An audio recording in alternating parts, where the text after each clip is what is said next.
welcome to another episode in Smaulgld series on the CIA and gold. Today we're going to be talking about the year 1970 and a CIA memorandum covering the year in gold in 1970 and the outlook for 1971. The year the United States sold over 700 tons of gold. Just to give you a context on how much gold that is, we just recently reported that Russia, the Central Bank of Russia, added approximately 200 tons of gold in 2016, making it by far the largest central bank buyer of gold last year. This amount is more than 3 times that amount, and the United States in 1970, according to the CIA memorandum, sold 700 tons of gold. Even more astonishingly, South Africa sold more than twice that amount in 1970. So what was going on that year? Well, let's give some context and take a look at what was happening in the gold market according to the CIA. Just a quick reminder, if you wish to donate and help Smaulgld out, the site is operated free of charge and exists solely on donations, so you can make a donation via PayPal, or even Bitcoin. The links are below this podcast, below this YouTube, and also on the Smaulgld website that you can visit. I'll put a link below to the website as well. Now, we just covered last week the CIA's review of the gold market in 1969. Today we're going to look at the gold review of 1970. But just to get you up to date, in that memorandum, they talked about manipulation, two important topics: Swiss manipulation of the gold market, and an agreement between the International Monetary Fund and South Africa, whereby the South Africans could sell to the IMF at the official price of $35 an ounce if the price were to go below that, thus helping out South Africa, providing a floor also on the price of gold, and also putting more gold in the IMF's coffers.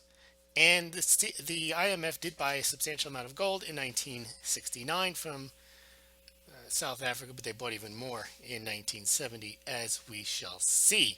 Now, the reason the two are important, they kind of all go together: the Swiss manipulation, the IMF agreement with South Africa, and then another memorandum which we covered last week, the SDR, which was newly created. The three of them kind of run interference with each other. They're kind of working at cross purposes, because the IMF deal with South Africa was meant to kind of keep that price at $35 and to keep the gold pricing mechanism in London. But according to the CIA, the Swiss bankers had different ideas on where the price of gold should go, and their manipulation, suspected by the CIA, kind of threw a monkey wrench into that. Now, the special drawing rights that the CIA reviewed, which was another IMF creation, they were looking at that as, because the United States gold reserves were declining, and as we'll see in 1970, they declined even more, that the SDR might be viewed as paper gold and a way of adding liquidity and making it kind of an international currency, not in lieu of the dollar, but to provide additional liquidity when people didn't, or not people, but central banks didn't want to hold or increase their dollar reserves, and there wasn't enough gold to go around at the official price to be liquid. So they were looking at the SDR as a potential source of liquidity. Okay, so that's where we are. Now let's take a look at what happened in 1970 according to the CIA, and how they viewed what this gold market was going to look like in 1971. Just like the last documents that we reviewed by the CIA, all these documents are classified as secret, and they've just been recently declassified and published by the CIA on CIA.gov. And there are links. If you look on the website, you can check out the links and read these documents for yourself. I've tried to distill them and work through some of the math problems so that you can understand it more readily through this podcast than by just reading the documents themselves. But I have included links to the source documents. Now, secret means that these are highly sensitive documents. So when you hear this information, you say, well, okay, that's just a summary of the gold market. However, this information wasn't widely known, and The CIA put a note on these documents saying, warning, this document contains information affecting the national defense of the United States within the meaning of Title 18, Section 793 and 794 of the U.S. Code as amended, and its transmission or revelation of its contents to or recipient or received by an unauthorized person is prohibited by law. So this is very important information. The dollar, gold, SDRs, their interplay, very important to dollar hegemony and also, I guess, United States hegemony throughout the world. So it means that the United States, in order to maintain its preeminent position economically and militarily, this information was deemed to be sensitive to the point where it was the second highest classification, right below top secret. All right, so let's look at the 1971, March 1971 memorandum that talked about the gold market in 1970 and its prospects for 1971. Now, the kind of stunning information in this memorandum is that the United States sold 702 tons of gold in 1970. That was worth about $790 million at the $35 an ounce. Now, most of this gold was sold. Now, we know about the redemptions. Maybe some of you don't, but under the Bretton Woods Agreement, foreign central banks were allowed to redeem their dollars at the United States Treasury if they so wished for gold. And they'd been doing that in increasing amounts because they saw that the United States was increasing its balance of trade payments. They were increasing their deficit through the welfare warfare program that had started in earnest in the 1960s with the space race, the Great Society, social welfare spending under that, and the Vietnam War. Guns and butter. Not guns or butter, but the U.S. was embarked on a guns and butter program in the 1960s, and that made the signatories to the Bretton Woods agreements a little nervous, but they took comfort in the fact that they could redeem their dollars for gold, and they were doing so in increasing amounts. But also during the year, the United States sold 627 tons of gold to the IMF. They made one gold sale in September, about 285 tons in September, because the IMF cashed in about 400 million of treasury bonds and it purchased gold with most of the proceeds of that amount. The second sale of gold, which is an even larger sale, was 342 tons. And the way that sale works is a little tricky. I'll walk you through it. The IMF had come up with an agreement, a resolution in February 1970, where the member states had to increase their gold holdings at the IMF.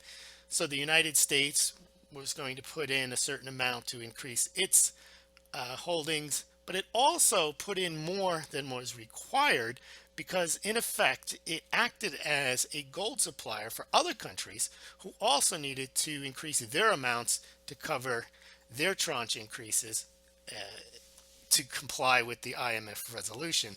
And these countries included France, Japan, India, and Mexico. So in a sense, the United States was acting as a gold dealer, gold broker of gold to these countries. So that further depleted the United States gold. The US also sold even more gold outside of the IMF agreement and deposit, or sale and deposit, to other countries. They sold $218 million worth of gold. They bought $135 million from other countries, but the net amount was another $84 million worth of gold sales in 1970, and that was another 75 tons. So you take the 75 tons that they sold net to other countries, plus the 627 tons of gold they sold to the IMF, and that made the United States gold holdings drop 702 tons in 1970. Now, this report's written in March of 1971, so they're reflecting on the year in review of 1970. Even more fascinating is the IMF bought even more gold, and South Africa sold even more gold, not just to the IMF, but into the free market in 1970. And the memorandum notes, faced with a record payments deficit for the second year in a row, South Africa in 1970 sold its entire output of newly mined gold as well as some previously accumulated. Total sales of 1.6 billion exceeded current output by nearly 480 million dollars. So, South Africa sold its entire 1970 gold production plus some of its gold reserves, much of it to the IMF because the price had dropped below $35 at some point during the year. So in 1970, South Africa sold 45 million ounces or 1,421 tons of gold. Now that is an enormous amount of gold. We reported last week that Russia, the Central Bank of Russia, holds and has been accumulating gold for years, 1,600 tons. So in 1 year, South Africa got rid of 1,421 tons of gold. Now, South Africa right now, at that point, was kind of the inverse of India is today. So India has an imbalance of payments because they import so much gold. South Africa had an imbalance of payments because they were importing more goods than they could pay for, so they had a deficit and they had to sell their gold holdings. And lo and behold, who gets that gold? A lot of it, the IMF. And who kind of runs the IMF is the United States, because the IMF was a creation under the Bretton Woods Agreement, which of course was run in the United States and through the United States. So in a way, the United States, by transferring some of its gold to the IMF and also getting South African gold, somewhat is controlling that portion of the gold market as well. Interestingly enough, another Swiss gold manipulation reference was in the 1970 report from the CIA. They didn't dwell on it, but they just made a note of it as if it's something that's common knowledge and exists. They said, thus, unless the Zurich banks are able to manipulate the market successfully, implying that that's what they do, the free market price seems likely to remain under $40 an ounce during 1971. And finally, there was an ominous note in the CIA report of 1970 on the gold market and the predictions for what 1971 would look like. They noted that impatience with large U.S. balance of payments deficits, as I mentioned earlier, because the United States was upping its spending and also starting to run a balance of payments deficit, they said, impatience with large U.S. balance of payment deficits, which seem certain to occur again in 1971, has increased abroad, particularly among some European central bankers. They are likely to redeem dollars for gold at a much faster rate in 1971 than was the case in 1970. So, 5 months after the CIA published this report, the world gold market in 1970 and prospects for 1971, President Nixon closed the gold window temporarily, suspending signatories to the Bretton Woods agreements from exchanging their dollars for gold held at the U.S. Treasury. So, under the watchful eye of the CIA, they knew what was happening. They saw that Bretton Woods was untenable. They saw that the signatories did not want to hold any more dollars in reserve. They saw that they wanted to continue to get, especially Switzerland, France, Germany, they wanted to exchange their dollars for gold. And the CIA saw that this was creating a liquidity crisis. And that's what the SDR kind of was supposed to help out with. And as we'll see, when they abandoned the gold standard in 1971, there was a scramble as to what would happen to the price of gold, what role would gold play in the monetary system. We're still before the petrodollar agreements. So next time we talk, we'll talk about the gold market in 1971, and we'll get the CIA's take on that and how they thought 1972 would look like. And we'll also do another review on the gold market in 1972 and what the gold market in 1973 might look like according to the CIA.